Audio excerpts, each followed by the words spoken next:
Welcome to Marketing After COVID, How to Kickstart Your Customer Connection.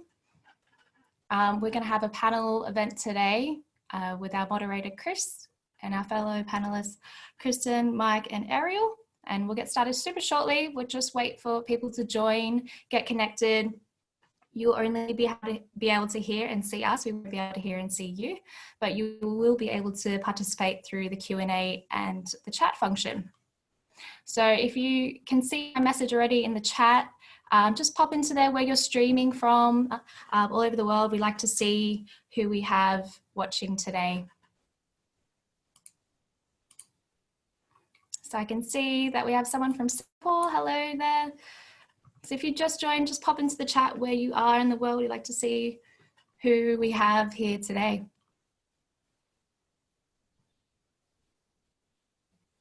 This session is recorded, so you will receive that within 7 days after today. So I'll just give it one more minute and then I will get started. My name is Cleo, I'm from Sydney General Assembly, and I'll just be introing General Assembly and then passing it over to our panelists.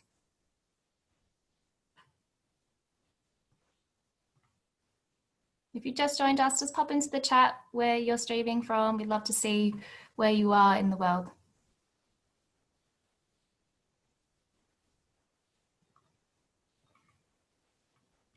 Awesome. Hi, everyone. It's good to see where everyone is in the world in the chat. And also just to note, if you want to see, make sure everyone sees your comment, please have all panelists and attendees selected in the to section. So you'll see at the moment, a lot of you have all panelists, but make sure all panelists and attendees is selected. Alrighty, I'm going to get started. So welcome everyone to this event, Marketing After COVID, How to Kickstart Your Customer Connections. My name is Cleo. I'm from the Sydney General Assembly team, and I'm just going to take you through a little introduction of how you can participate today. So for those of you who have been to one of our events before, welcome back. And if this is your first time at one of our General Assembly events, welcome. Just a little bit about General Assembly. We're a tech education company that specialises in in-demand skills in tech. So whether that be data science, software engineering, digital marketing, product management, and we also host these free events that are all things related to the industry. So how everyone can participate today. So a lot of you have already used the chat function, which is at the bottom of your screen. So this is where you can pop in any comments to your fellow attendees, or if you have any tech issues or anything GA related, I'll be able to answer your questions there. If you have any questions for our panelists, please pop them in the Q&A function. You'll see it at the bottom of your screen. This is so none of your questions get lost, and our panelists will get to these as soon as they can. If you want to see what other events are coming up, head to our website there. It's General Assembly /events. And if you have any event ideas or suggestions, or you want to be a speaker at our next event, please do email us at sydney@ga.co. And last but not least, we do have a feedback survey, which I will pop that link in later on in tonight's session. But if you could fill that out for us, that would be really appreciated. So now without further ado, I'll pass it over to Chris. Thanks, guys. Here tonight, thank you for joining us. So we'll start with some basic introductions. So to start with, my name is Kristin Melotti. I'm from Melotti Media, and I look after everything word related, and that is with copywriting and message marketing. And I'll pass you over to Arielle, an intern. Thanks, Chris. Hi, my name is Arielle. I am the founder and executive producer of Giraffes. We are a full service video production, animation, and podcast studio here in Sydney. Thank you, Arielle. My name's Kristin Hancock. I'm from Swatch. We're a branding and design agency. We do branding, brand refreshes, visual communications, digital designs, and we also do product and packaging. Thanks, Kristin. I'm Mike Sandys, Managing Director of OddBall Marketing. We're a action-orientated marketing agency. We do SEO, AdWords, social media management, advertising, and email marketing. Fantastic, thanks everyone. So we obviously cover the whole gamut of marketing at the moment. So tonight, as you would have seen from the program, what you should expect is we're going to be talking about right now what's happening in the post-COVID era and how you can use marketing, some useful tips on how you can use marketing to help your business thrive and grow in this period. So the first thing we're going to start with is the current business landscape. So I'll open it up to everyone. So right now we've got, obviously, for our Australian viewers, we're starting to get out of the COVID lockdown right now. And there's a lot of different things changing. You can see there's a lot of different trends going on in the world. And so we're seeing a really relaxation of restrictions. People are starting to return to work, and there's a lot of government support packages, etc. So does anyone want to have a comment on the current business landscape and what's happening? Do you want to start, Arielle? Yeah, well, actually, what we've seen is that over 75% of brands have either paused their advertising or stopped it altogether, which is really unfortunate because this is a really good time to be spreading brand awareness for your brand. Absolutely. I think people initially, as we've seen the restrictions ease, I think there's been this initial relief that's coming through for everybody, but now there's an uncertainty. I mean, like for Australia particularly, it's been a long time since Australia's experienced difficult market conditions. Yeah. So what we've seen is that there's now this extreme need and activity going on behind the scenes as to what's next, because there really was a long pause, quite a long pause during COVID. And I think that the interesting thing about it is just how quickly we're seing things unlock. Yeah. We sort of always sort of getting into this position that we, put our businesses on hold or slow down and kind of bunker down and hope that we can kind of ride it out depending on how long it would be. And we thought, okay, well, everything we've been told is it's going to be months and months and months to sort of hold on for. And yet all of a sudden, we're kind of unlocking. And people are scrambling. That's exactly it. It's like, how do we get going? Well, what do we do now? The opportunities are out there. So what can we do to kind of get ourselves moving again? And so that's what we're doing this panel for tonight, is to give some people direction and share our insights on this sort of era. So I want to discuss the new norm or the likely trends right now. And so we've got customers and competitors and marketing changing. So what do people think about the customer change right now? Does anyone want to have a comment on? I think even though it was a lot briefer than what we all expected, there's a lot of cost pressure for customers, and they've experienced massive change. And I think whoever you're marketing to, whoever you're talking to, whether you're a product or a service, you've got to put yourself in your customer's shoes, because they've experienced change in their business. They're going to have their boss's boss telling them that they've got to rethink things. So from a customer's perspective, I think you've got to experience that, and you've really got to recognise that what happened before and all the programs they may have going to do before and they've mapped it out and informed you about as a supplier just may not be on the agenda anymore. That's true. Yeah. And the customers, they're in a whole different era. A lot of them are home-based at the moment. Yeah. And even though things are going back to normal, a lot of companies aren't either fully going back yet, or some are deciding, actually, my customers, they can work at home, my employees. So actually figuring out, how do we market to these customers now that they might be a bit more home-based? Yeah, absolutely. Because that changes how you're going to purchase. Yeah, definitely. Yeah, I mean, we're seeing, with the businesses, people working from home is a huge impact on how we go about marketing to them. Yeah. And also, I mean, we can't underplay the financial challenges and pressures they're on. While the JobKeeper has been amazing for many businesses, there are still whole industries where people aren't back to work yet. So they're going to be feeling the pinch on it.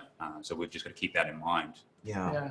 And I think there's going to be concern as to how long it's going to go for as well. I mean, I think in Australia we've been really lucky that we've had a supportive government, but even the government's talking about, is it going to last until September or is it going to go further? And that puts nervousness over people's spending in their budgets at the moment. Yeah. And I think also competitors as well. I felt the competitors have either gone two ways. They've gone all out and they've been doing lots of marketing, or they've shrunk and held off. Yeah. And so I find that it now is a really opportune time, and we'll go through in the 7 tips later, but now is an opportune time for businesses to really ramp it up. And be consistent. I think it's about consistency. Absolutely. I mean, there's been so much what's happening, that anxiety that you just brought up, and individuals want to be able to look at those brands that they trust and have a consistent message instead of all this frantic up and down marketing that's been happening. Because Chris, you'll recall we did a few joint marketing efforts during COVID, and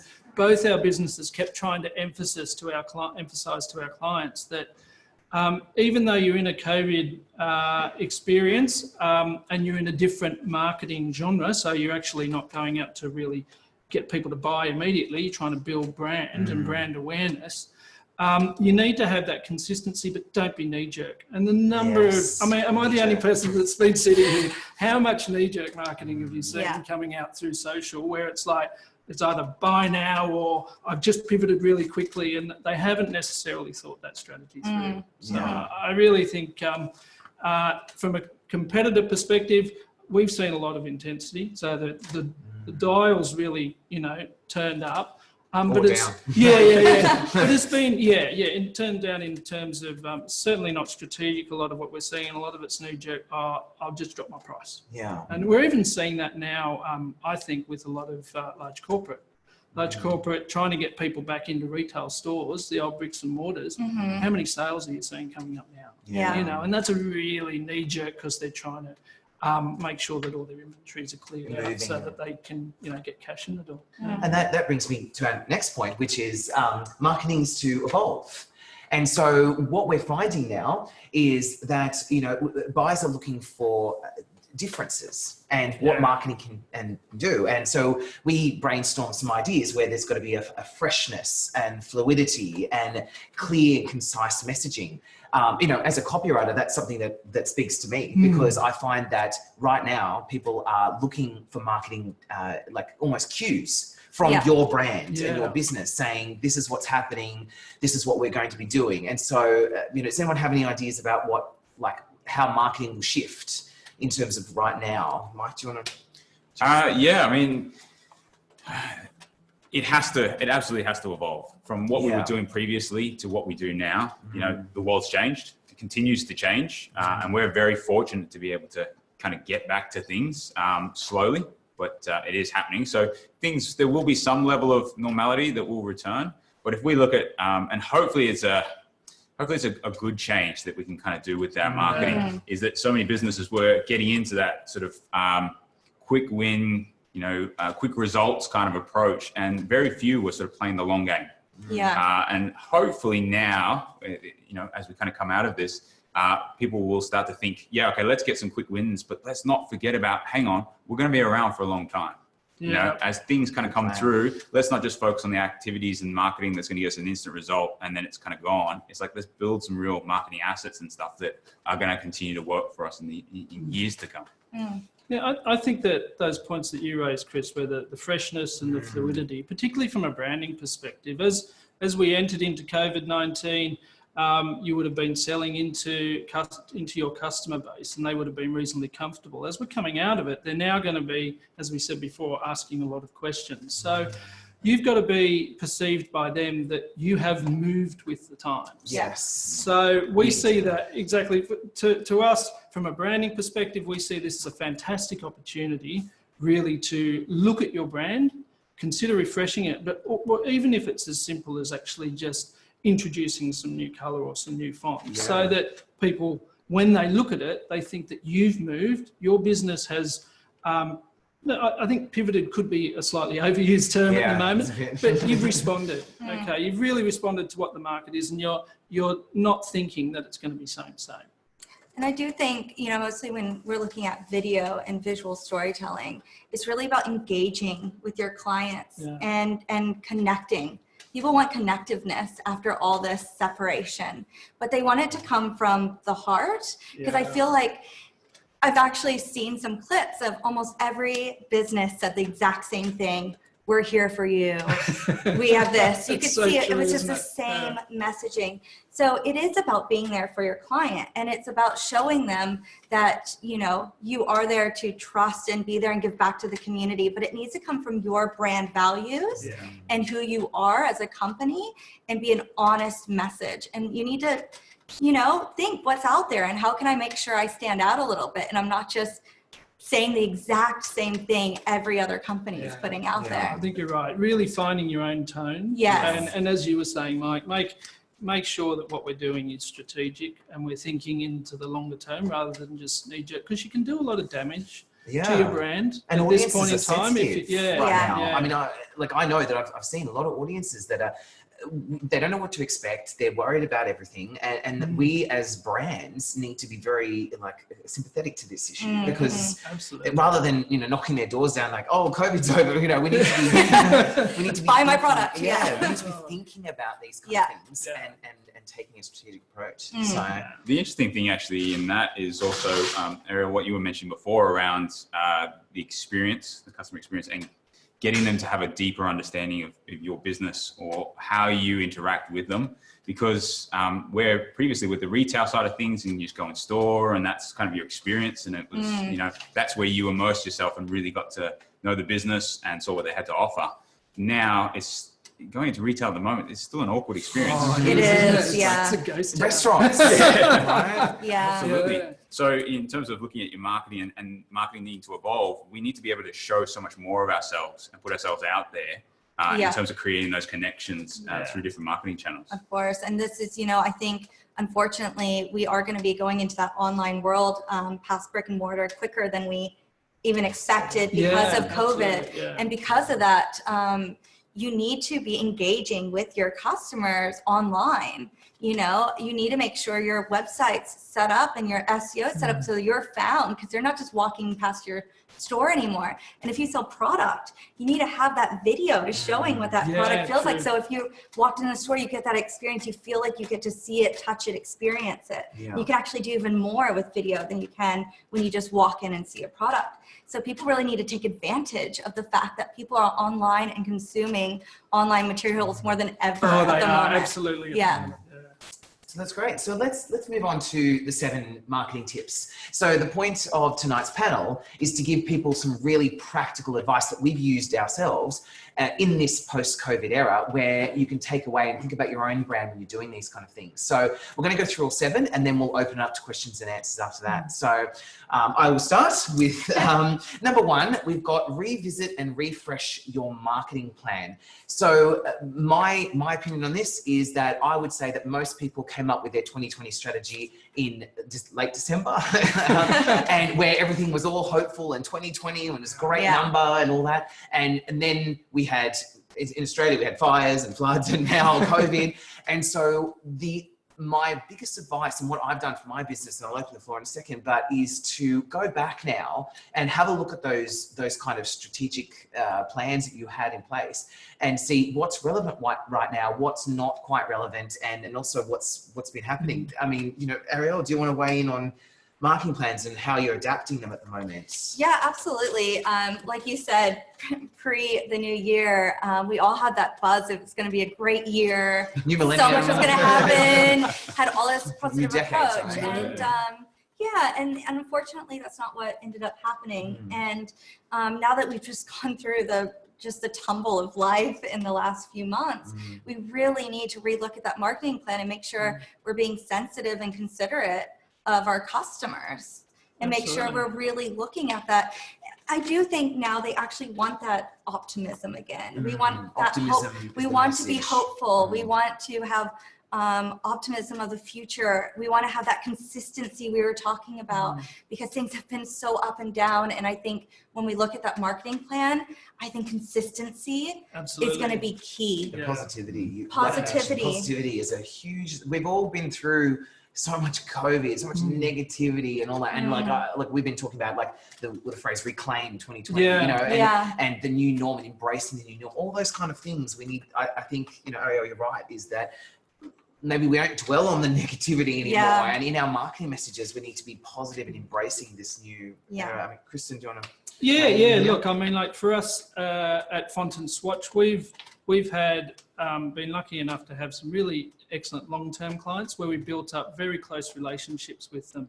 The challenge that we've now experienced through COVID is that you can't engage face-to-face with them. You can get on the phone to them, etc., but you really have to find and pivot. Oh, I've used that word. You've really got to reassess. We've had to do a lot of pivoting.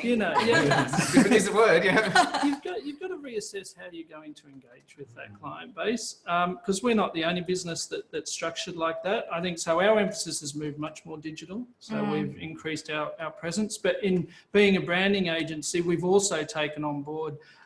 We've given ourselves a bit of a colour refresh. So we've actually looked at our brand and then we've given it Not necessarily, what we didn't want to do was change our own brand or advise our customers to change their brand immediately, but really to refresh it and add to their colour palette and use colours that are really trending at the moment. Things like the neon colours are excellent for digital and capturing attention. And then we're also looking at our fonts, trying to move away from some of the Korea, Roboto.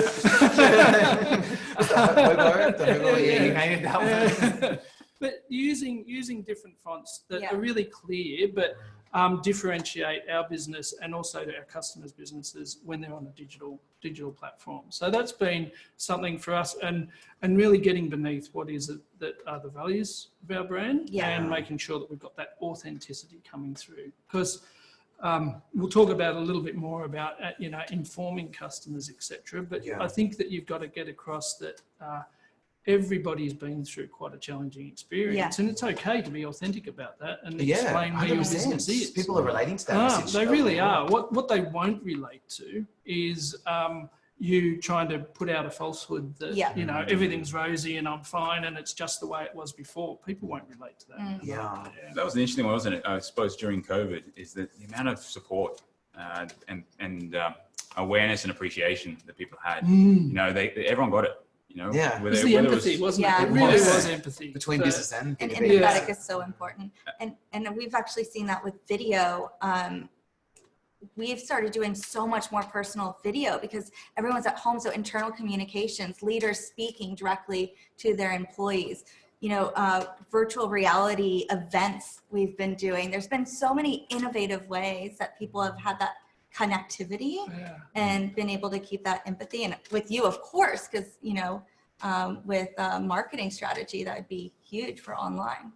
Well, the nice thing is in using the different marketing assets and channels that you guys do is that we can then build that level of trust with customers and really, whereas previously we didn't worry about that so much, or many of our clients would kind of go, no, we just need to kind of broadcast our message. We don't have to worry because you come in store, we have a conversation, we get to meet and greet everyone. The trust is built up at that point. It's not so much done earlier. Whereas now it's like, you don't get that chance. You don't get to create that kind of connection and face-to-face, a little bit more now than we did, a month ago. But there's still really that lacking element where the more we can push that into our marketing and start building trust early in that process, the more likely we're going to have a customer later on. Absolutely. Yeah. And so I think the key takeaway for this point is making sure that you're going back and looking at your plan, because right now I find that all businesses need direction, right? Like not just your customers, but businesses, if you're winging it through this period, I think that that's when you're going to really struggle. And so I think that the best sort of strategy for this point is go back, look at your campaigns and see what you plan to do and see what needs to be, adapted at the moment, what needs to be revisited, because I feel like there's a risk for businesses to go, it's okay. No one knows what they're doing right now, so we'll just go with it. And that is a big risk, because if you're not planning ahead and looking even over the next 6 months to a year, and predicting that COVID, at least the era might last for longer than we predict. And so just making sure that you're keeping your plans up to date and your team well informed about all these things. Also, what we haven't really covered is unfortunately marketing seems to get cut first with the recession. And actually, as marketing individuals, it's up to us to make sure our marketing plan is in place. If you're at a larger corporation, that you're saying, no, we are important and this is what we need to get out there, and it's going to be essential to our brand to put out this content to make sure we're staying relevant and having that consistency and making sure that you get to keep your budget and your stock within your company. I think the big thing we're sort of encouraging all of our clients, or certainly working with them, is doing that refresh. The marketing plan, we looked at it 2 months ago and went, well, we clearly have to change 2 months ago. Now it's like, well, so quickly we're having to rechange it again. But that's awesome. It's a great opportunity. So when we sort of look at our clients and refocusing, it's looking at, okay, what is the audience? Is it still the same audience it was 3-4 months ago? A lot of businesses we've worked with have had to pivot and do that. Yeah, so that word again. So that didn't work. Yeah. But they've had to look at other audiences to sort of keep business going. And so now, do they continue to go with those new customers that they've been going after, or do they go, well, actually, no, let's just go back to what we were doing before? Their services have obviously evolved and stuff as well, so that changes things. But if we look at it from a marketing plan, look at your audience, look at the goals and what's achievable now in the next, at least certainly to the end of the year. I'd be looking at the messaging side of things and saying, well, how is your message evolving? And most importantly is looking at the channels that we use. And Kristin, you mentioned it before, is that, really that shift towards digital as a sort of digital first and get that kind of working. And then kind of continue to add in all the other channels along the way. Yeah, and look, I see this as an opportunity as well. There's going to be a lot of opportunities that come out of this, but particularly where you're talking about the messaging, I think that you've now got a real opportunity to spend and invest a little bit more time on the nurture aspect of capturing a customer, because there isn't necessarily going to be that face-to-face contact. People are going to effectively review your brand and your business through digital media before they even come into contact with you. And it's going to be happening behind the scenes. We already know that, it's around about 8 contact points before they even pick up the phone to you historically. Imagine how many contact points we're going to hit now. And so that investing time to nurture a customer into your brand and into your business, I think will be time well spent. Yes. Yeah. Okay. So the message, make sure you're checking your marketing plan. So number 2 is keeping your audience informed. Now, I mean, as a copywriter myself, this is one that I am very involved in, and it's everything. Like I'm working on a lot of brands at the moment that are cafes. I mean, even glass repair companies.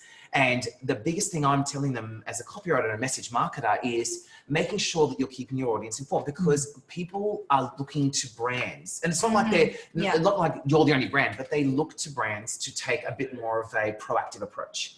And so with some of these, like restaurants, for example, I've been saying, put emails together and social media comms and all these kind of things in your wording where it says, we're reopening.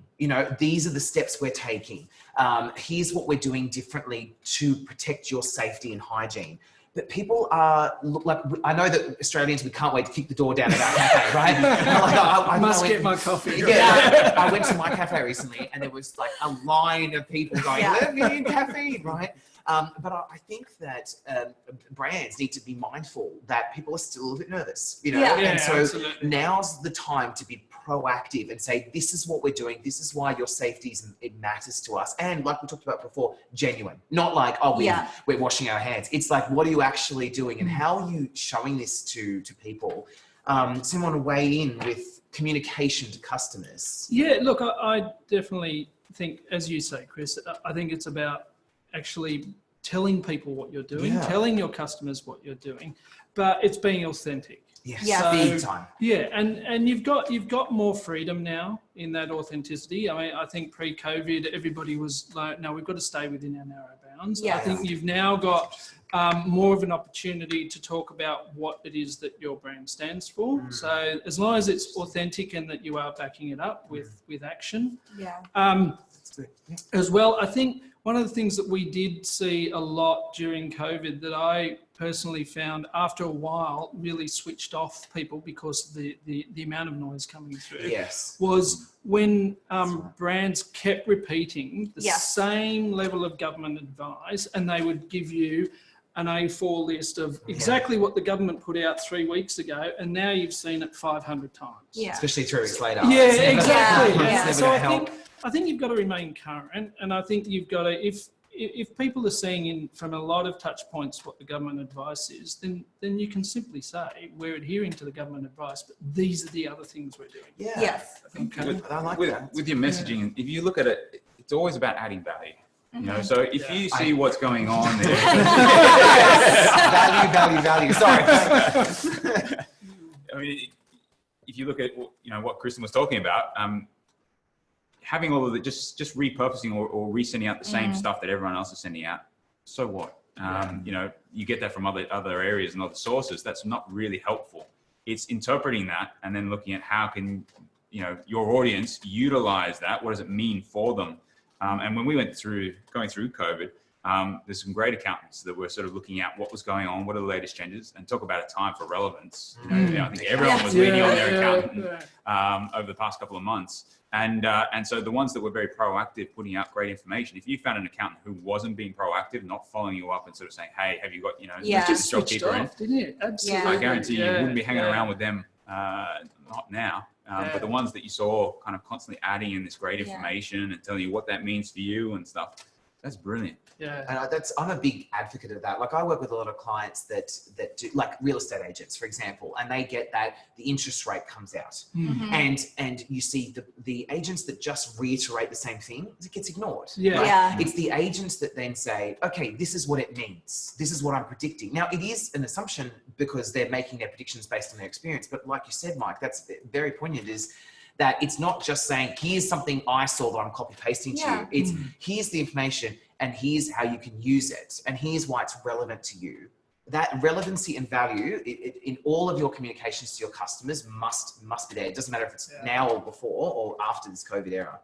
Exactly. Yeah, well, like you said, we're just getting exhausted with getting the same emails over and over again. And I'm okay hearing from a brand if they're telling me how it's uniquely affecting them and how it affects me getting their service. That is a value add to me. Yeah. And then if I find out that they're doing something because they care about me as a client and they want to talk to me about it uniquely, well, then that's working as well. But as soon as it's that general approach, it just completely loses me. And I think there's been a few times I've unsubscribed to, certain email lists that before I was really happy to get. But it's been so much COVID, update. And now I want to start seeing, how are you innovating? Yeah. How are you pivoting? Okay, 1, 2, 3, all set it yet. I think we're snap. We got the whole table now. Where are we going? What are you going to do? You've found these new clients. You've gone online. Are we staying online? Are we going back? I want to hear from you. I want to hear from the brand. I want to know what you're doing and how it's going to affect our relationship. So again, I think it's all bringing it back to humanizing it and having that empathy around, what your clients are feeling or thinking towards your particular service or product, and making sure it's a unique message for them. And I think for marketing agencies, which there will be a lot of people here that are part of marketing agencies or marketing teams, that's another good point, is our clients are actually businesses themselves. And so we also need to take that lead as well, and guiding our business partners to say, this is how you can reach your customers at the end point. And these are the kind of things that you need to be telling them. So it's not just if you're a brand that speaks directly to a big audience, it could be that you're speaking to a type of a chain or a franchise or a business that needs to then communicate onwards, and they are looking for your guidance as well on how we communicate to their end customers. So it's all important, but communication is absolutely key right now. People are looking for you to give guidance. This is how we're going to do things. I mean, that's definitely what you were doing the whole time, is putting out there. How do you, what messaging are you putting out there right now? And I know for video production, of course, all our live productions had to be canceled because of COVID restrictions. So it's important to guide my business customers on how else can we get your messaging out there? What else can we do to make sure you're relating and connecting with your audience, which ended up being a lot of animation and podcasts. But now things are changing. It's going back and we can do live production, and it's just keeping them informed. But again, it's that very unique messaging of how can we help you get your message out there? Yeah. Did you want to pick up on any of the questions? Does anyone have any questions? How can we become better at listening to customers? That's a really, really good one. So for me personally, I am very actively engaged. I mean, I'm a slightly smaller agency, so for me, I'm actively engaged in a lot of my customer interaction. And so I'm always on the phone asking, and I've always got my ear to the ground on social media in terms of really listening to people. I have no hesitation in asking. And because I teach a lot of classes, and I teach a lot of classes at GA, and that's also a really good listening post for me. But I find that like social media is a really good way to listen. There's also now on LinkedIn, if anyone's seen, there's a poll function. Yeah. And that's a really good function to sort of ask people and say, how can you listen, you know, what do people want to know right now? How can we be of better service to you?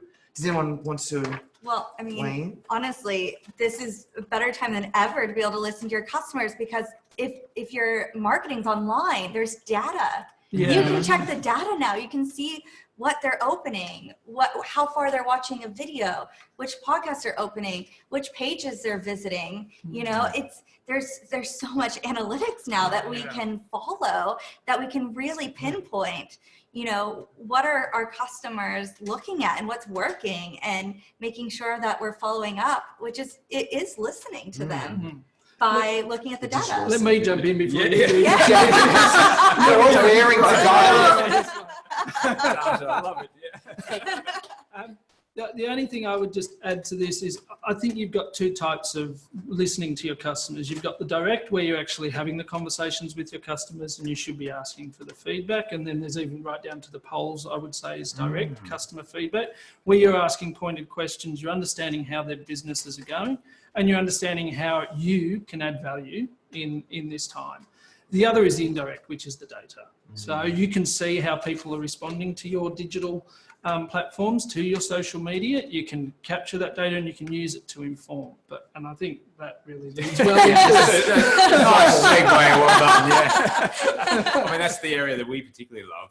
And when we look at it from an action aspect, within the digital space, you're right, Arielle, that you can track so much stuff now. And previously, we sort of look at marketing, you'd sort of do it. The client would sort of go, oh yeah, you guys are doing stuff, that's great. You know, I can see some stuff happening over there, that's kind of cool. Now it's like, no, hang on, tell me what's going on. You know, every bit of content that I post or every ad that we do, you know, what's the result out of that? One, what's my return on investment? Is it doing something? Yeah, it's like, it's everyone's focus right now on every dollar and saying, is it getting a return for me? Yeah. But then also looking at, well, what's the level of engagement? What's the audience that we're kind of getting out there? Or who we're getting out there to, and do they care about what we're doing? Yeah. You know, or do we need to sort of start evolving our message, evolve what we do on, particularly in social media? Is this stuff really resonating with our audience? Yeah. Actually, that's a really good point. Is I feel like marketers now is more important than ever, is not listening to the metrics. Like we've been drilling it into marketers for years about looking at metrics and seeing what's working, what's not, and not knee-jerk reactions, but just looking at the data over time and saying, this isn't working, and having the courage to say, okay, our clients are clearly, they're unsubscribing, they're not listening, like they're not engaging in our message. And a lot of brands either ignore it or they do the knee jerk. And it's like, how do we listen to that medium?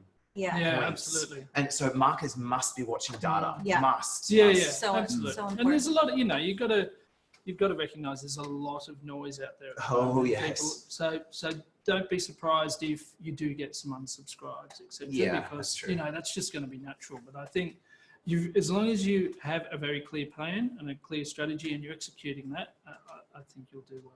And you're sticking to your brand identity. Yeah. Don't get lost in everything happening right now and just say, I need to, you know, follow this train and be seen as this. You still need to be your brand through it. Yeah. And you can't lose, you can't lose that brand identity while getting this new marketing out there.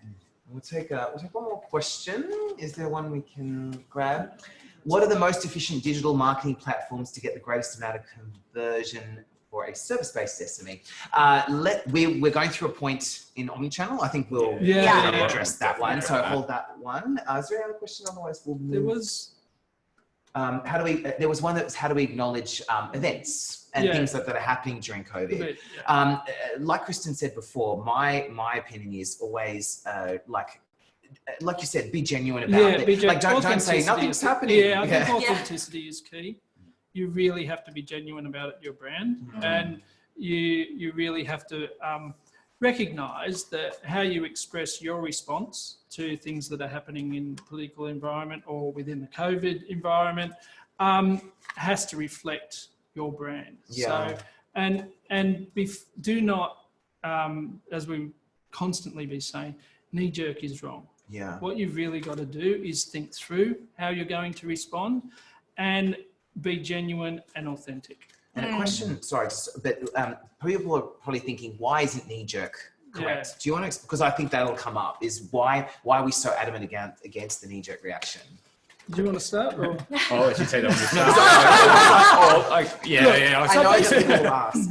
Yeah, because knee-jerk usually is a response to an immediate situation that doesn't necessarily propagate itself forward. Longer So term. in simple terms, if you respond immediately, 9 times out of 10, you're going to make the wrong decision. You're going to do more damage to your brand because you're actually going to confuse the customer, and you're going to step away from all the work that you've done in the past and what you're trying to do to go forward. I mean, if you just think about that in terms of the COVID side of things, you know, when COVID first started to show up, and we started all the businesses and we're all looking at how we react to it.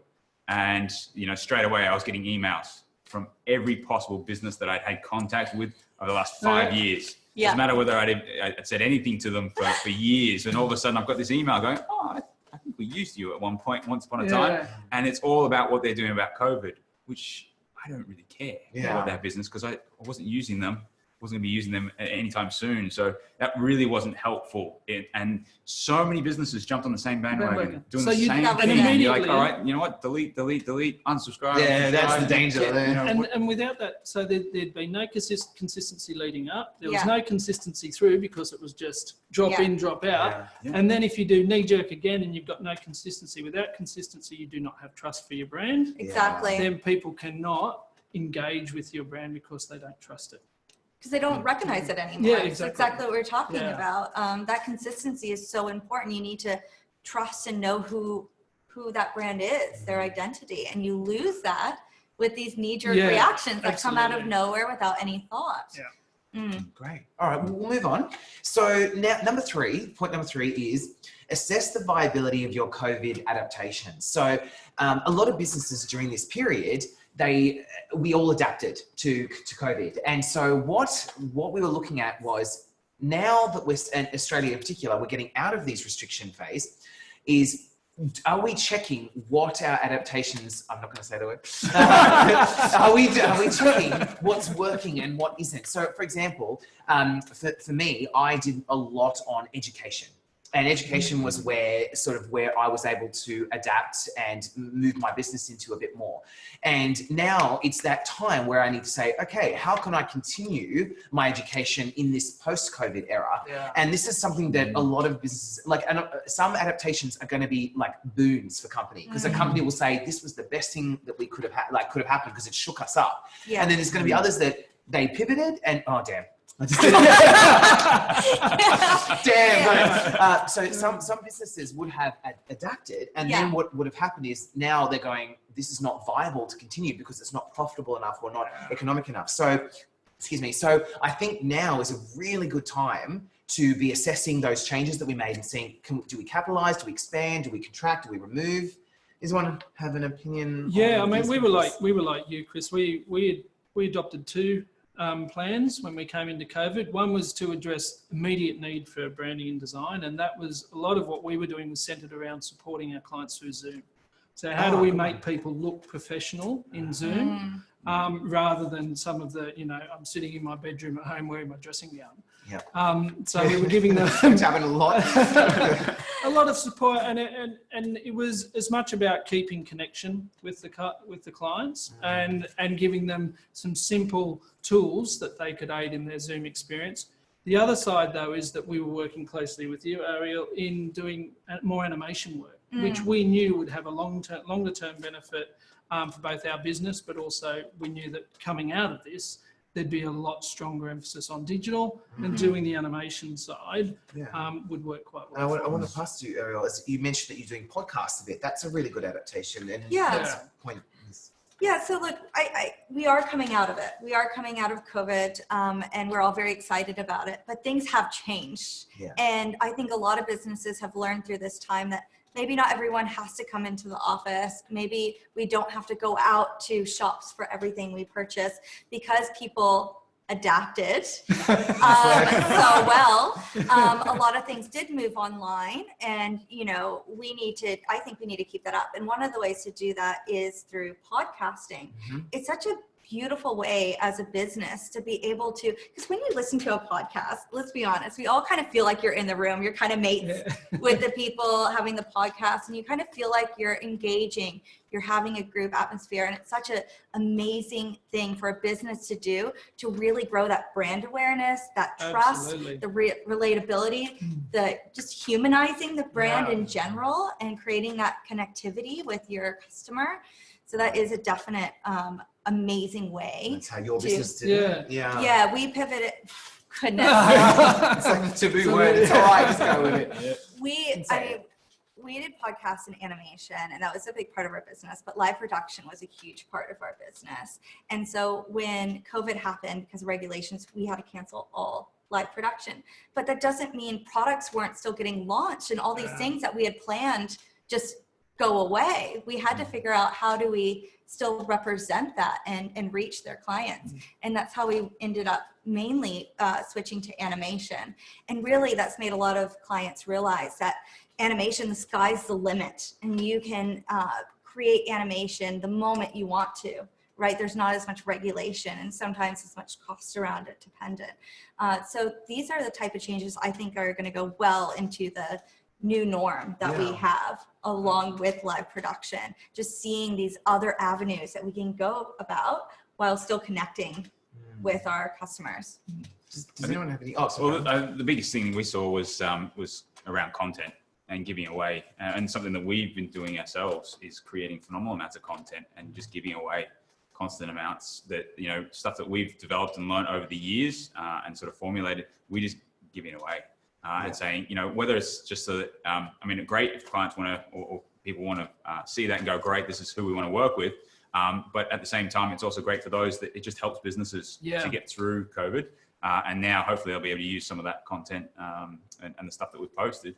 And I think if you look at a lot of the brands and businesses that have been quite successful through COVID, or at least positioning themselves to be very successful post-COVID, have been those that have been creating all of this great content and just having it available to kind of music to your ears. And, you guys are incredibly busy through COVID. But here's the question for this slide: is that still viable for OddBall going forward?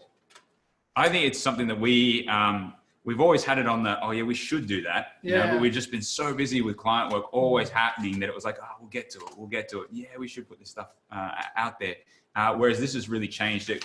We've got ourselves formulated around doing it for ourselves. And now, as we kind of come out of COVID, it's like, we'll keep doing it, because it's a great way to kind of pay it forward, give out all this information. If businesses use it, that's fantastic.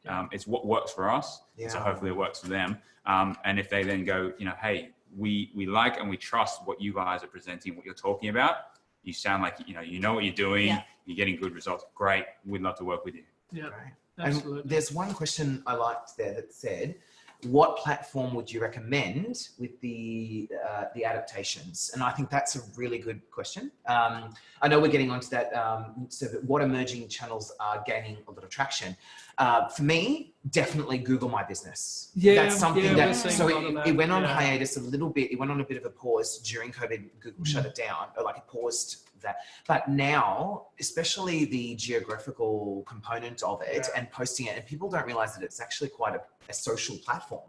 And so I post on that every day and get thousands of views for nothing. And so it's something that is now back into full swing. Google is behind it and endorsing it. So the answer to that question for me would be Google My Business is definitely, every business should be there and actively posting on it. Does anyone have anything to contribute? I think, absolutely. Google My Business is definitely the one that's coming through. But I also think it's, we're a branding agency, so we talk a lot about what's right for your brand.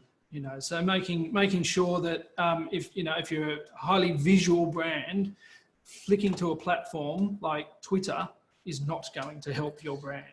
Okay, so the conversation stays on the visual platforms. Versus one where you might be more transactional and more conversation led, you might then stick to Twitter. But for us, it's about definitely choose the platforms, but be brand led Yeah.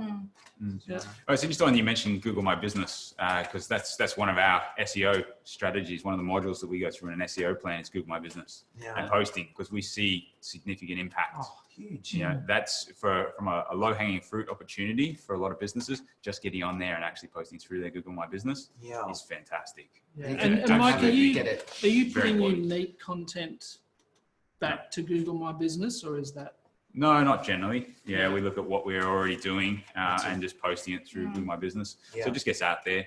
And we've seen whenever we do that for businesses, their Google My Business listing gets a large spike in traffic, which, you know, that's awareness for that business. So often when they might otherwise struggle to get reasonably good rankings in Google, the Google My Business listing is one of those shortcuts.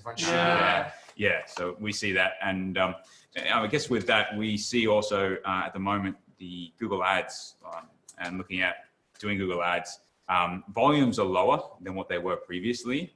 But in terms of results at the moment, Chris, you're seeing him everywhere. Everyone's laughing, of course. Kristin redid my brands, and then OddBall did my Google AdWords, and I just can't keep up with the leads coming in. So, it's amazing. So it is something that people. It showed me that people are really active still. Like I was even during the thick of COVID, there were leads coming in of businesses going, "We're doing a whole launch," and I'm like, "Oh, no one got the memo that this is like." So it really is poignant to make sure that you're getting out and you're embracing all these channels. Well, the whole importance of keeping marketing as the key right now is everyone's eating up content. 100%. People can't get enough content. There's been such an increase in content. Now, a lot of that, you know, is escapism, but people are going to their favorite brands to find content as well. So if you can take that creative approach, that storytelling approach, even doing some sponsored videos, if you want to do a cooking video with your product and have it somehow relate in, or if you want to do more of a docu-series of how you've helped the community, people are eating up content right now. So if you can create content, if you can start working on that, it will be viewed more than it ever has before, because they're hungry for it. Yeah. And I think you got your timing exceedingly. It was just perfect timing. I started in December. But you really did. You really hit the ground with, okay, I'm going to take this time to really look at my brand. And we started off, we were talking about, oh, maybe we'll just refresh some of the color palette. We'll do some slight changes. And we ended up with a, you know, it turned out we ended up with a full brand refresh. And then you're able to hit the market just as we're emerging out of COVID. And then Mike's reading, we've just got this sea of orange on our computer. Yeah, careful when you go to my website. Get inspected. go to Melotti Media at your, go to my website. You'll get inspected. I noticed there's a lot of questions coming through for the point 6, which is the omni-channel and content production. So we'll get there. So we'll do number 4, which is rebalance your marketing approach. So for this one, this is where during COVID, brands started to evolve into the nurturing aspect. And we started to look at, okay, let's not go the hard sell. Let's go for the more caring approach, because people were in a vulnerable state, and so were businesses. And that was perfectly fine. Now that we're starting to get into that post-COVID era, which is what we're talking about tonight, is it's all about rebalancing your marketing approach and your messaging and your tone and your whole way you approach marketing. And so does anyone want to discuss where we're talking now about maybe shifting the balance back to more of a comprehensive marketing approach? Does anyone want to weigh in? Look, I get that we need to rebalance it, but I actually think we're going to also be feeling very sensitive. Very true. Very, you know, we're all a bit shell-shocked still from this. And I think even when we talk about rebalancing, that's going to be a slow go. Yeah, I think, you know, having that humanity and the empathy as the key to your messaging and brand approach, making sure your brand identity is the foundation of that, is going to be key for a while, because we're not just, even though a lot of us are quite excited, we're still nervous. There's just too much happening in the world. And I think if you move into even rebalancing too quickly, it's going to feel almost knee jerk, because, you know, you can't just say, I'm here for you, I'm here to help you. And then all of a sudden, and all of a sudden you're like, and here's my happy product stuff again, you know? So I actually think talking about going back to the marketing strategy, there's been too much happening to do this too quickly. It's going to be a very slow ramp up. And I think all the way into 2021, I think it's still going to be a trend. I hate calling it a trend, but it's going to be important that you keep that empathy and the connectivity and that story approach at your base, and not just go back to that hard selling approach. Yeah, agreed. So, Agreed. definitely. You don't want to be the hard sell right now, but the point I was making was that just making sure that you're not still stuck in the COVID era. Yeah. You know, Oh, we're in the post-COVID era now. Yeah. We don't want to be saying, hey guys, we're adapting. It's done. Oh, done. Like, Yeah. it needs to be, and we talked about it earlier, was the positivity message. Yes. You know, embracing that. And I think that's where we were talking about the subtle introduction of an extra colour or two in your colour palette that is quite happy, quite excited. So some, you know, and we talk back to the neons that we're seeing.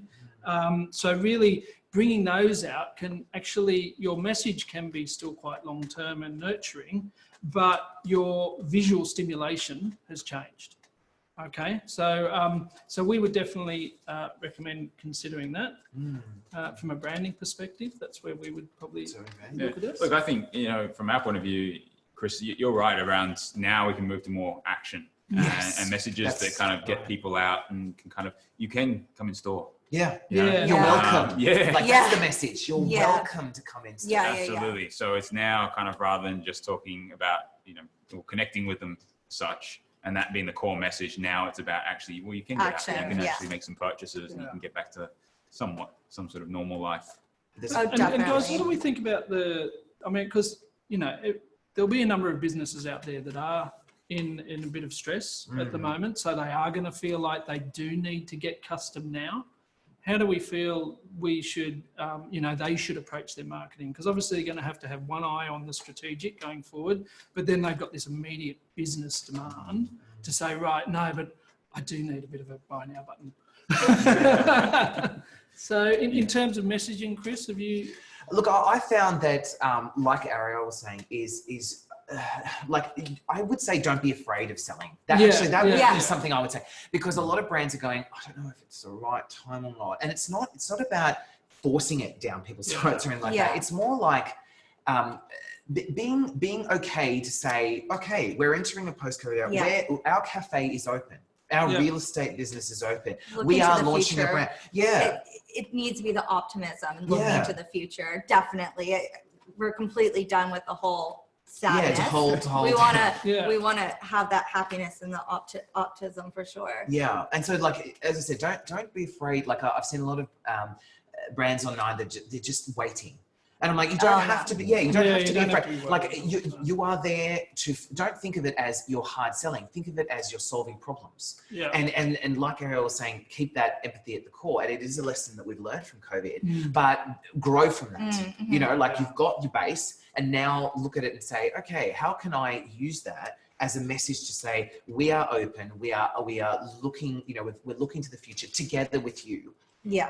And this is what we can do. And it's about spreading your wings a little bit. And there was a good question that just said, how is rebalancing different from refreshing your marketing plan? So they're essentially related, because what we're trying to do is, so your marketing plan was the one that you probably set earlier before COVID, and you set it as a blue sky, it's amazing year, right? That didn't quite get there. And so that point was, we are going back and looking at it and going, how can we adapt now to this? The rebalancing point we're saying is that during COVID, everyone, the savvy marketing professionals, what we looked at is we said, okay, how can we pull back our norm and go, right, what can we do that's more aligned with people's, to be more supportive? It was more empathetic and more nurturing. We all moved into nurturing mode. Yeah, and as like opposed connecting. And there was a strong direction within our client base and within our business, at least, not to do sell. Yeah. So it was like, so it was build brand awareness, nurture, be empathetic. Yeah. But now I think as we're moving out of it, it's okay to say, yes, I do want you to buy my service or my product, but it has to be, it's still in a nurtured Yeah. And that's what we're meaning by. And that's the rebalance. That's the rebalance. So And you the really- marketing plan is where you're looking at your strategies and the executions, like we want to grow, we want to do this, we want to hire, we want to take a new direction. This is the plan of how we're rolling it out. That would be the difference. Yeah, there. and I think the key to avoid, look, there were, as I said before, there'll be businesses that are really keen to get the sell now because they need the sell now, and they need that buy now button, and that's fine. But just ensure that if you're giving offers, the way that you present it, you don't be seen as a transactional business, because if all you are is oh look, there's 50% off, I'll buy now. That customer will only come back to you when there's 50%. Yeah, there's a danger there. There's a real danger there. So even if it's capturing more customer data, if you look at it from their perspective and really talk about the value add of it and the way that you engage with them to offer the service, or, you know, even if it's things like, okay, for our business, it might be, look, come in, we will do a scaled down version of your brand refresh. So we're not going to do a complete brand refresh, but we are going to work on your colors and your fonts for you now to lighten up your brand, because that we know in the future, as you get back on your feet and you evolve, you'll come back for the full refresh. I think that all the questions that are coming through are into the next two. Okay. So let's get to number 5 and number 6, which is what everyone's asking about. So number 5 is building marketing assets. Now, this is something we touched on with the content production, and content has always been a strong part of marketing, whether it's like above the line, below the line, it's all content based now. And so this is the opportunity right now to be embracing this and building content around it. And that's many different media, right? So you've got absolutely. You've got like words, you've got like the video, you've got the branding and all the advertising, all those kind of things. Right now, I feel like it's a huge opportunity. And as Mike said, value. And Mel and I always say is relevance. The two elements, if you take those two away, it's always provide value and be relevant to customers. Yes. So I want to weigh in on, and we'll take a few questions in this one because I feel that this is one and next one as well. But Mike, want to weigh in? I can start. Please. You guys, this is everything about what you do in terms of the assets. For us, we need solid marketing assets to promote. You know, if we're going to, regardless of whichever marketing channel we use, if we haven't got solid marketing assets, we're kind of wasting our time. So it's really, and the idea of building marketing assets, I believe, for businesses is that you want to have marketing that generates long-term results for you. So just going, and there's so many different channels and stuff that we work with where they work fantastically, but they're a very short-term fix. You know, Google Ads is one of those ones where you go, okay, great, works today, but it costs you money today.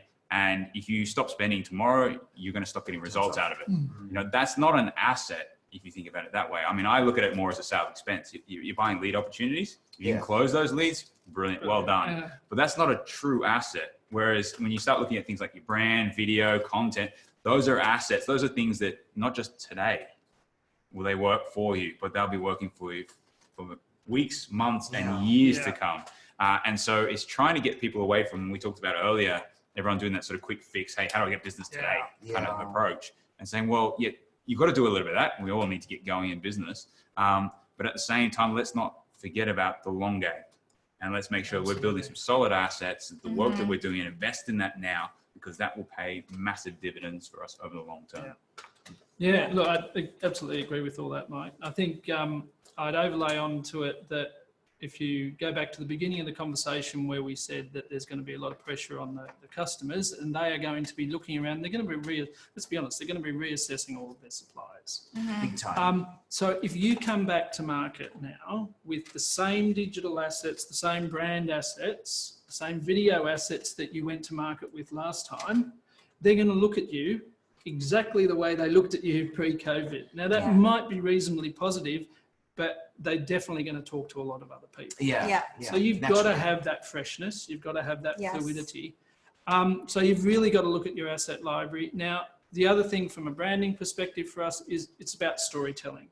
And the reuse and the multi-use of assets. So investing the time to build on your branding assets, to build your templates, to build your video, to do the podcasts, etc. Although it's a significant investment, you can reuse a lot of those assets. And, Yes. and I'm sure Arielle, you'll talk to that. Oh, it just, it's so important because we talked about that knee-jerk reaction, and you can do some quick video. But what are you really getting out of that? Because it's still quite a bit of money. And then can you reuse that asset ever again? So really sitting down and deciding what story are we trying to tell? Yeah. Where are we trying to take our audience? And then by creating that strategy and putting that concept, when we go out and film or create these animations, we could be thinking of a multi-level approach. Yeah. We could be looking at creating assets that cover Instagram, Facebook, YouTube, LinkedIn, having all the different durations. So actually taking that proper time to strategize your photography, videography, all that is going to make actually a huge cost difference in the end, because you can have those assets for the long term and you can reutilize a lot of the assets and cover a lot of the basis. So it's so important to have that strategy behind the assets you're creating. Yeah, and I concur. Like, I mean, I'm getting asked a lot from clients is landing pages, website writing, blogging and article is really big right now. And it's just, and I, as a message marketer and a copywriter, I guide people through. And so what I've been trying to do to help them build marketing assets is looking at, because they do the usual, I need this. Yeah. I need something quick. And I'm like, okay, let's work out your goal. Let's have a chat about what you want to do, who you're trying to communicate with. And then they'll say, we want to talk about how we're advancing this particular program or we're launching this particular product. And I'll say, okay, where's the customer pain point? Where's the value that they're involved in? How are they going to keep coming back to you to ask, and keep reviewing this content? How is it working on Google and your search engine optimization? All these kind of things is where I am helping. And I concur with all of you is that it's not just, hey, let's write a blog because we'll fill some space. It's like, how can we, utilize Chris to help build these kind of things? And that's the feedback I give is making sure that you're using the wording that's evergreen and value adding and relevant and all these kind of elements that we want to make sure, rather than just let's fill some space. Yeah. I mean, every time we're doing a video or animation, even podcasts, script is the backbone of this content, because you need to be putting out the right messaging and there has to be a reason you're putting it out there. Yeah. So taking the time to properly think about how you're putting that together and what you're getting across is just absolutely essential. And that's getting the right assets together. Yeah. So for everyone, Arielle and I work together on a lot of like scripting and video, and that's just the same. It's like you said, it's just about making sure that we're communicating the right messages and that that we're looking at things in a holistic way rather than just let's just throw out a script and and I think for us, from a branding perspective, people should go to whoever their design agency is, and they should look at asking them about the templates they use across social media, or even if it's just to give them guides. Because the one thing that we see so often is that you're trying to get a consistent message across, but the tone that you keep putting these social posts out changes every week. So really just some guidance on how do I this is the tone that I want to project. How do I actually develop that look across all of our across all your assets? And all the assets. Yes. So it's that consistency across all the different assets. And it's using multiple. Now there's a really good question.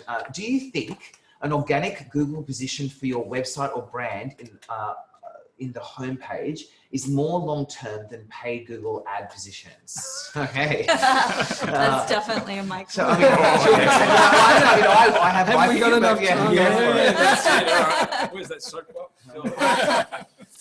Absolutely. In terms of the organic side of things, absolutely, it's a better asset. It's once you're there, it takes a long time, a lot of effort to get you to number one, depending on what the keyword is and the competition. But once you're there, you're there. And so it's then a case of maintaining and making sure you're in that top position. Whereas the ads, just because you're there today, doesn't ensure you being there tomorrow. If someone's prepared to outbid you for whatever reason, and there's some big businesses out there that are quite happy to spend some phenomenal amounts of money and don't really think too wisely about how the return's going, they just spend the money. It becomes very difficult. So you could think you're there 1 minute and, hey, you've got this great lead source. Next thing you know, someone's outbid you and you're gone. Whereas from an SEO, when you're there, you're there. And unless somebody works hard to try and get in front of you, that's going to take a lot of work and effort. So to me, that's a proper asset versus AdWords. Yeah. And I like to do a balance of both. For me, like I'm an SEO person, naturally being copywriter, but also like making sure that we're doing paid ads with OddBall. But it's also, I find that people trust the organic stuff more. Like when you see an ad, like when you Google local childcare center and you see the 3 ads, I teach marketing classes at GA, and I often say, quote unquote, that Google Ads is almost like cheating, because you get there, right? You get there because you're paying to be there. Whereas the organic leads are there because you have genuinely got a good answer for that search term. And I find that people have gotten onto that. Like people, I always ask my class at GA, I say, all right, show of hands, who clicks the Google ad? And some people do. It obviously does work, but because I have both. Take away that part of my business. No, like I do, but I do both. Right. And I have lots of clicks through my Google ads, but a lot through the organic stuff as well. And it's this balance. So the answer to the question is that I think you have to have a balance. And I feel like people trust the organic stuff a lot. And so you do have to be, as marketers, we have to be active in both. Yeah, absolutely. I mean, the way we tend to recommend working with it is that, and we do this for ourselves as well, like you, Chris, we set it up so that you target a few good keywords from an SEO point of view. And that's great in that they're high volume, very important keywords, but that's very narrowly focused on only a small handful of keywords going after one particular topic. But there's so many other search terms and other keywords very close or, in the same realm that mean the same thing and same thing for your service, but you can't rank for all of them. You can only rank for a couple of them. So it's a case of going, okay, well, that's where we focus our SEO efforts, on those ones that are going to get a great return. And then all of these other ones that we want to go after, great, let's use Google Ads to go very targeted at those with really good landing pages. And you can pick up a whole bunch of business that you otherwise wouldn't get, because you can't go after every keyword. No. And those ones tend to be the lower volume searches that you go after the ads for. They can be, yeah. Quite often, we would target the larger keywords, larger volumes, because it makes sense. Once you're there, it's worth investing in that asset to get you ranking there. If it's low volume, it's kind of not really worth it. But from an ad point of view, because you're only paying per click, if it's got small volume, it doesn't matter. You can still go after it. And what we often find there is you get relevance for your business. Exactly. But we find that those ones often will convert better. So when you're paying per click and you're getting slightly better conversion out of that, it makes it even more valuable to go after. If you're going to pay for those AdWords, it's so important that that landing page has the correct brand identity, has the video content, has the right messaging. No, honestly though, because if you're going to pay for that, even if you want the success for your clients, you don't want them going to a crap landing page, because then they're going to say, oh, why isn't this converting? Why am I paying for clicks? So it's so important to think of it in a holistic way of all these different assets, because yes, you can get someone there, but if you're not representing yourself correctly and you don't have the proper content on that page, you're not going to convert. You pay for the click and you pay for the click and you're not getting the sale. Actually, you're spot on there. When you look at AdWords, the kind of 2 key mistakes that most businesses make is, 1, targeting the wrong keywords, and number 2, having a poor landing page. Because spot on, you're paying to get the clicks, and then you sit into this page that doesn't convert. That doesn't convert. Well, what was the point? Whereas just by adjusting that landing page and getting better conversion, we find campaigns go from a non-profitable, poor return on investment to suddenly being a very positive return. Just by changing the landing page. Just because somebody clicks on your ad, it's not an automatic, right, they're going to buy off you. No. That'd be great. You've really got to assume that when they get there, you're still give them an experience. Exactly. We'll move on, because I think this is leading into the omnichannel. There's a lot of questions about omnichannel. So point 6 out of 7 is embracing omnichannel marketing. Now, the older thinking, when I studied marketing in university, it was very like, pick a channel and stick with it and throw everything at it. And today, it's evolved too much. There's too many channels. There's too many social media platforms where people are like, look at your phones. Like, if everyone just looks at their phones and they can see, do you hesitate between opening Instagram, Facebook, LinkedIn, Google? Like, you just look at everything. Even Amazon, eBay, they're all channels. And so I find that today, the best form of marketing is one where you not just spread your message to the key choices that, like Kristin said, it's not just everything. It's picking a wide variety of channels and then catering your message to each one is where I find I get the best results for myself and my clients. And it's the post-COVID era is now more than ever is a chance for you to embrace it and say, okay, how can we use Instagram? I know I'm too afraid to try TikTok right now, but there's there's a lot of I can't wait for that. Perfect for just having a dance and see. But there's a lot of like brands that are embracing TikTok and seeing great results. There's a lot of brands that are like, I love LinkedIn. And so I'm using that quite actively. But, you know, there's a lot of, you know, Instagram stories, Snapchat, all those kind of, you know, we talked about Google My Business. You know, let's weigh in. What do people think about omnichannel? I'd agree. Look, omnichannel to me doesn't mean every channel.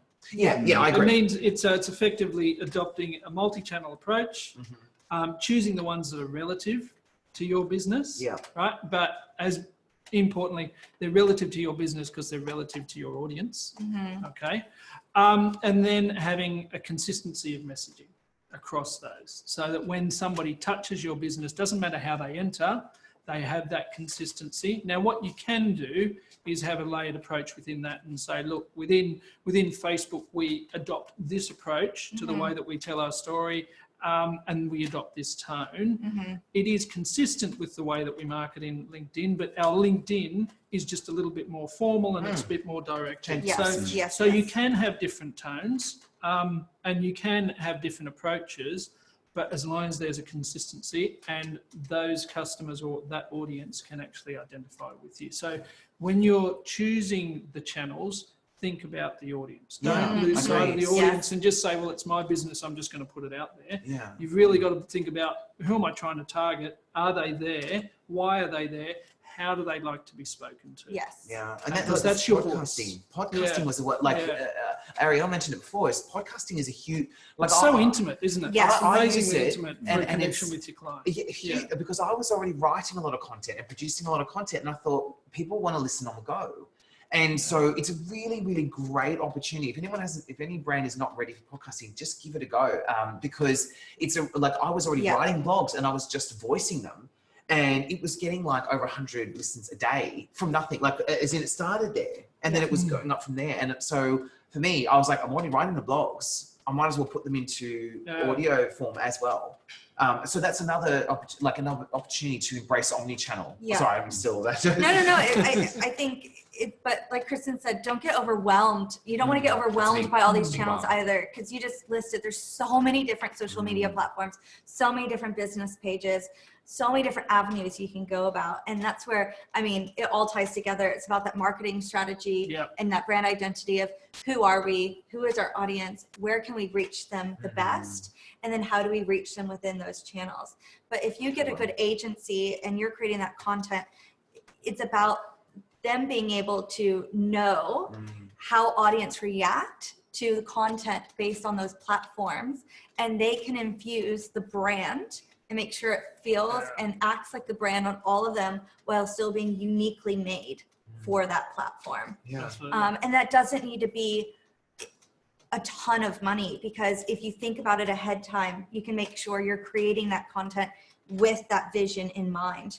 And that's really better if you can than trying to fit one video that was mainly made for YouTube all of a sudden on Instagram and TikTok and all these things, or on LinkedIn. And it just does not, it can really turn your customers off if it feels like you're just putting general messaging out there. So even though it's exciting that there's all these platforms, and I get so excited to tell my clients about all these platforms and go around these approach, we're very careful, and we do a lot of strategy around where are their audience. If you're going to pay that money and you're going to create this, we want people to see it, and they want, that's what it and is. you want them to connect with Exposure. So take the time to figure out which ones are best for you. That's, to me, that's one of the critical questions and considerations for most businesses. You got to think about kind of two aspects of your business in terms of your size and what you have the resources available to do, as well as the marketing funnel. And so when you look at what channel you then want to implement, like the way we sort of approach things, we look at it kind of on that sort of 80-20 principle. You know, what are the channels that we're going to get 80% of the result with 20% of the effort? Yeah. You know, because if you went into each individual channel and you became a master and did, you know, Twitter or Facebook or Google Ads, and you went 100% into it and spent all your time and effort and money in that one channel, yeah, you could do extraordinarily well. But how much wastage happens, because to get that last little bit out of each channel requires so much more extra effort. Whereas if we just focus on doing what, you know, so that was it Tim Ferriss has that minimum sort of threshold that he puts in there in terms of creating that, doing just enough to get an awesome result out of it, and that's it, and then move on, and well, not move on, but embrace other channels and bring those into the mix. And the core decision really is to think about the what we always start with is look at the customer journey and think about where you want to start talking to them, and focus on the areas when you think about, okay, so we all go through that whole process, right? So we have, you know, problem, solution, consideration, decision, right? And so we think about, well, where do we start advertising? How do we market to people? Don't start up in the awareness stage first off. If you're not visible to people at the consideration phase, when they're sort of looking for exactly your kind of service, so if they're doing a search for a copywriter and you're not visible there, you know, there's no point doing all this other stuff here. That's going to cost you a lot of time, effort, and money to get to people. Whereas at the consideration decision stage, they already know what they're looking for.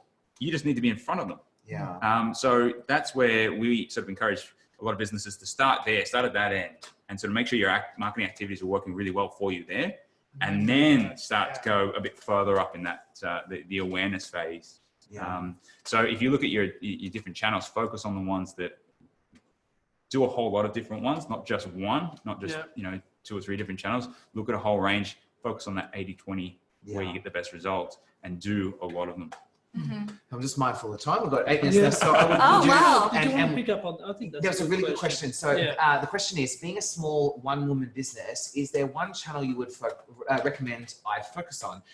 So I address this a lot in my marketing classes with GA, and a lot of people say, well, hold on, Chris, you keep saying omni-channel, but like, oh my God, I have that's just me. And I was there. I was there. Now I've got a team.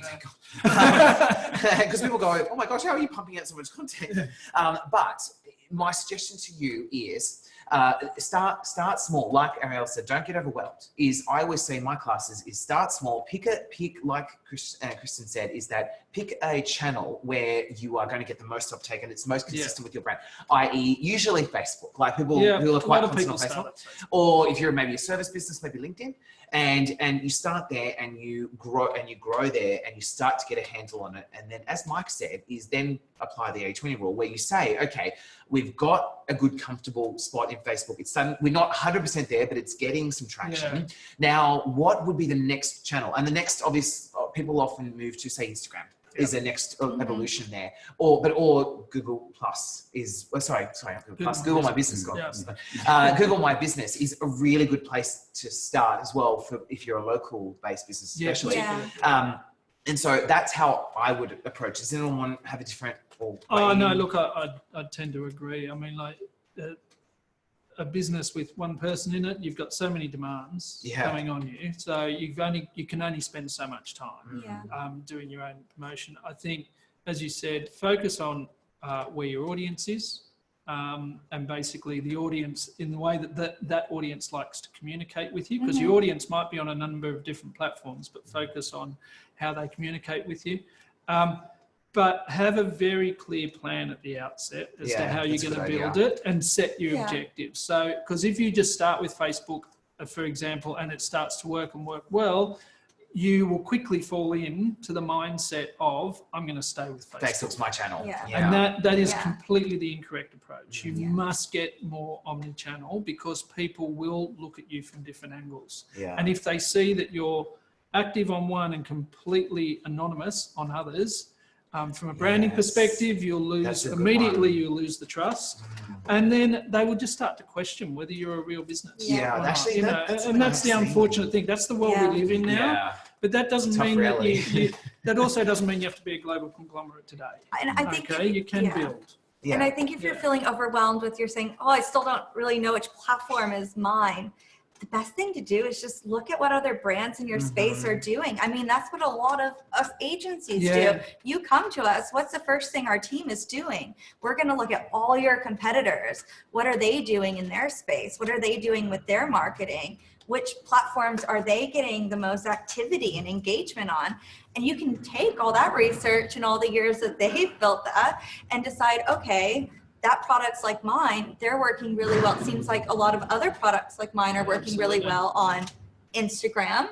So I'm going to start with Instagram and then move to Facebook or whatnot. So that's a really good place to start if you don't know where to select that platform. Yeah, and just make sure make sure you differentiate as you do it. So don't just adopt their story. You know, you've got to still explain why it is you're different and what value you add. Of course. But Yeah. I think that's It was really fantastic. good. It's really good. And a tip for the person who asked that question, and for everyone who's that one person band, get all your handles anyway. Like all your if your business name, go grab, even if you're not going to use it, grab Instagram, grab all the platforms so that if you do expand there, no one's squatting on it. Yes. That's a really annoying, like you don't want to have your proper name on Facebook and LinkedIn and then you try to go Instagram, you have to have the underscroll. Or just if you're that, just get them all and then put them on holds. Yeah. And just, do you want to, all right, to move No, on? that's good. So the last tip we want to say is reach out for professional assistance. And this is one thing that I have found a lot of people, it is a confusing time,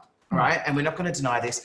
The post-COVID era is dare I say, the uncharted territory. That's another one. People in uncharted territory, and that it's unprecedented. Unprecedented times, right? So that's a favorite word, right? And so that it is. Let's not deny it, right? And so don't feel like you can't reach out to, like Mike said before, that you're a tax specialist. You've got marketing people. Don't feel like we have to climb our way out of this and guess our way through. There's a lot of businesses out there that are consultants, providers, assistants, and they can provide you with the guidance. And there's options out there. So don't feel like, oh, I've got to do it because that's the way I've got to do it. You know, reach out. It's not weakness. It's strength to reach out for assistance. And I think the key with that also is that there's many businesses out there that can help you, regardless of the size of your business. Yes, so, actually, that's good point.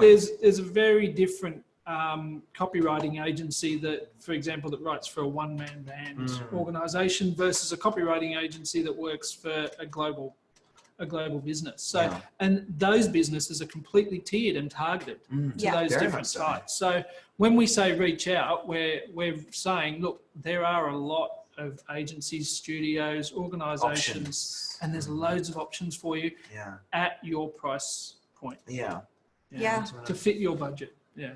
I think also, I mean, one of shameless plug for us. We did. We've got on that website a free guide. Yeah, the post-COVID. Your guide's great. We wrote a book on marketing post-COVID, and so putting an action list together and stuff. So there's quite a few of those around too. So depending on where the business is at, if it's only a very small business, still kind of finding their feet and a bit resource constrained, then there's plenty of free resources out there. There's loads out there. Free resources. And then as the business sort of, if they're slightly getting to mid-tier, larger businesses and stuff, then absolutely there's plenty of different service providers out there who know what they're doing, can help. I mean, I was going to say, unfortunate for us, great for you. A lot of us do a lot of that strategy and initial chats right up front. You can reach out and we're here to help you and to work out, does that budget work out with our business? Yeah. Can we target, can we create a full strategy around your offerings? And you can find that so that there is someone for everyone. There is, there and absolutely if you is. need help, if you're that one woman business or a large corporation, there are businesses that can help you with your strategy plan to make sure it's aligned. Don't be So we'll recap the 7 and we'll try and take a few questions. So I know we're really close to time. So 1 is revisit and refresh your marketing plan. 2 is keep your audience informed. Number 3, assess the viability of your COVID adaptations. Number 4 is rebalance your marketing approach. Number 5 is build marketing assets. 6 is embrace omnichannel marketing. And 7, reach out for professional assistance. So let's take the question, oh my gosh, how will AI affect digital marketing? That is another 3-hour talk. Yeah. That's the topic of the lot. next. Yeah. A lot. We can probably maybe speak to GA and do a session on that. AI is absolutely huge. I work with a lot of companies doing AI for retail, doing AI for marketing, and I'm even writing AI scripts. So that's a huge topic. Yeah. I mean, look, the short answer is a lot. AI is going to change a lot of different things. It hasn't slowed down because of COVID. It's actually one of those things that has been tinkering away. Does anyone want to add before? I know we'll move on because that's a big topic and we're out of time. No, but I think it's going to make the way that we market more and more targeted. Yeah. yes, Now, personalization to a level. Personalization. A lot, I think. Is Sorry, Yes. sorry. I've heard asked that question. I don't lot. mean to skip over it. It's just that's a big one. Yes. How can you effectively target a niche market when you don't have access to behavioral data through digital channels? Whew. Okay. I think this really harks back. So what that says to me is that you may not have the resources to really access. And I think it harks back to what Arielle was saying before. You really need to look at those that you believe are doing it well in your market, that are in your competitor space, and review what they're doing, review what you think is working for them, and then try and change that into your brand. Yeah. And your approach and your value add. Yeah. I think the approach I would take is get to know your customer. Yeah. So just get out there, get on the phone. If you look at who your potential niche, customer is, who you believe would be the ideal customer for your product or service, is get out there and find that person and have a chat and find out more about, what it is, what's of value to them, what do they like, not like about what you've got, and just do a bit of, grassroots kind of just hit the street kind of thing. One-on-one research. Yeah. I mean, there's plenty of different amazing tools out there that can give you all this sort of quantitative data and stuff. But when they talk about qualitative, it's just get on the phone, have a chat to someone, for or sure. find someone in your network who kind of fits the bill, and just sit down and ask them what's going on. And that's often like the best part of marketing is when you really understand your customer and they get a sense that you understand them. That's where it really is easy, one, to connect, and two, to make a sale, because you know them. You know what they want, you know what they need, and you know how your product does that for them. That's the essence of good marketing. That's a good one. Really good question up here. Sorry, guys, I'm mindful of time. I know, Cleo, if you're still on there from GA, do you want us to stop, or do you want us to keep asking questions? I mean, I'm just, what we'll do is we will say goodbye to everyone who needs to go. And I think we'll answer one or two more questions. Is that all right? So for everyone who needs to go, thank you very much for joining us. We will be sending out the slides, and this presentation, as Claire said, will be recorded. So just to sign off, my name is Chris Melotti from Melotti Media, Message Marketing Copywriting. Arielle Bowers from 2 Giraffes, video production, animation, and podcast studio. Kristin Hancock from Swatch, branding and design. Mike Sandys, OddBall Marketing, action-orientated marketing. Thank you. And so thank you for everyone. We'll just do a few more questions. There's a really good one that just came in. How can we convince management that marketing is just as important in tough times as where consumer confidence is low? That's a really big question. You know what? And it's a good one. Yeah. Harvard Review actually did a whole study on the last 3 recessions that have happened, and they saw how were brands doing that kept marketing and made it a key focus, and which ones hid under their shells and what happened. And it was proven through the 3 different recessions that the ones who kept their marketing going had higher sales, had a higher engagement, not only during but after the recession hit. So there is evidence out there, and you could actually go out there and find that evidence and utilize that to put this plan forward to your boss. And I can personal experience. I know, I since February, I saw the COVID period coming, and I was really active in my marketing. I was rebranding, and I personally have experienced, I've been seeing on channels where people are advertising for work, a lot of out of work copywriters. And here's me having work that I can't keep up with, right? And it's not meant to sound like anything bad. I mean that it just goes to show that being proactive and using your marketing and getting out there during these kind of periods, it truly does work. And it was really connecting with customers. And what ended up happening is because everyone did contract, my marketing was then even louder. And so what happened was I stole all that like market share because all my competitors retracted. What is it, like quieter the world, the louder your voice, essentially? If they're hiding in, you're just automatically getting... I knew someone was going to go.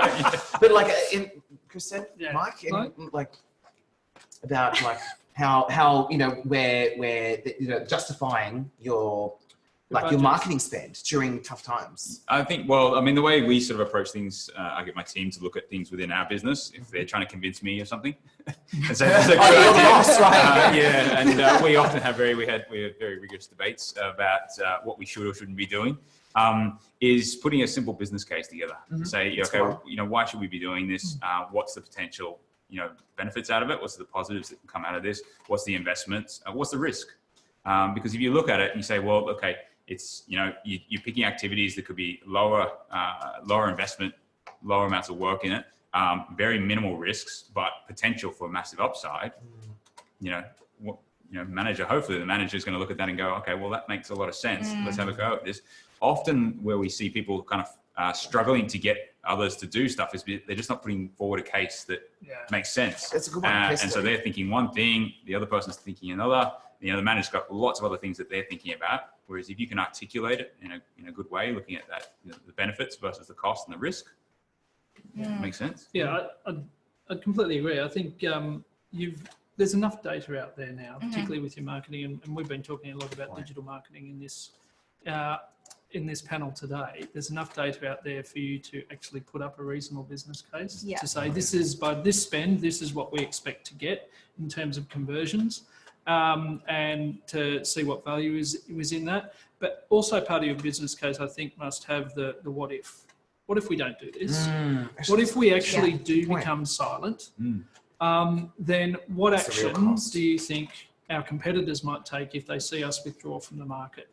And I think that comes back to them. If they step into your space, it's extremely hard to get your position back. Rather than to just... That's it. And that's why you can't fall silent during this. Exactly. Because as we said, you know, your audience is going to be looking around in this period. So if you are silent, they will find someone who's going to tell them what they want to hear. And give them the answer that they want. I'm just looking, there's a question coming in. What are some tips? Sorry, just trying different types. I'm sorry. Example of multi-level storytelling. This one's a definition issue because it could mean so many different things. I'm assuming the question means like content along the let's say call it flywheel, the process, the funnel. I'm assuming that's what the question asker means. So like I think Mike, you're probably best to talk about this because you sort of mentioned that you have to have content along the customer journey. I'm assuming that's what the question asker meant with multi-level. I mean, if I think about how that could work you look at through the journey, and your messaging and communication has to change. So you think about the storytelling process. You think about someone who's maybe problem aware, but not quite aware of a solution to their problem. They just know that they've got this niggling problem. That's where you can use different channels with a great story that kind of attracts their attention to, hey, we get that. And I think in a lot of the copywriting you do, Chris, you really hone in on that pain point and to making it easy for people to identify and go, I got that problem. What's the pain point? Tell me the pain point so you can solve it. You know me, that sort of stuff that you realize what they're going through. And then that messaging and storytelling changes as you kind of go, we get that. We understand what the problems are. And so then here's the solution. And so you sort of shift that storytelling and communication through that buyer journey. But then that's when you tie in all the different mediums. So when you look at things like, video, for instance, if you use video at those different stages, like if we got a landing page that we're sending Google Ads to, I'm not talking to them about problem. aware sort of stuff, because they Yes. know they're doing a search for that. They right? know their problem. Yeah, what I'm doing on the landing page is making sure I've got a video that tells a story about how we solve that problem so well for a client, and how this product is absolutely amazing at doing that. And here's a bunch of testimonials to verify that it does, so that it builds that trust. Absolutely. And then they go, yeah, cool. And so if you think about this whole, story that you're sort of communicating, and in different channels and in different ways through that buying journey, if you can tie those all together, wow, you've got a pretty, pretty impressive marketing strategy. There's some good models out there, like the ones that say like awareness, and here's all the content you create around awareness. And then the next stage, they're looking to be a customer, convert, and all this kind of points. As long as you're creating content clouds around those areas, it does do that multi-level storytelling. Oh, okay. We've been asked to shut up. They've talked about so thank you everyone for joining us. I don't know if anyone wants to jump in and sort of wind everything up from GA, but thank you so much for your time tonight. We hope you enjoyed it. We will be doing more of these panels going forward with a few different topics and helping them. And so we will share the slides. You've got our details from the slides. Please reach out if you have any more questions, or we're active on LinkedIn. So thank you very much. Thank Thank you. you. Thank you. Everyone.